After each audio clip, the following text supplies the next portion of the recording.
के गरेर बसेको यहाँ पुरा ढोलाएर बसेको जस्तो एक्लो के हो पुरा सोचाइमा जस्तो टेन्सन छ त पुरा के हो के भयो भन त भन मलाई नि एउटा कुराको साह्रै मनमा खिलिरहेछ क्या हो अन्त त्यसलाई सोध्नु कोही छैन के त अहिले तँलाई सोध्नु नि ल भन् न के भयो त्यति साह्रो मनमै साह्रै पो परेछ त पुरै मनमै पऱ्यो क्या हो भन् त कसले के भन्यो भन् न ओइ सुन्न तँलाई नि माया र प्रेममा के फरक छ तँलाई थाहा छ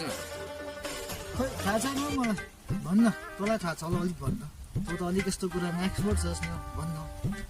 अब तँलाई के भन्नु र मैले बुझेको चाहिँ यति नै हो मायाले बसेर मुत्छ प्रेमले उठेर मुत्छ नि अरू के भन्नु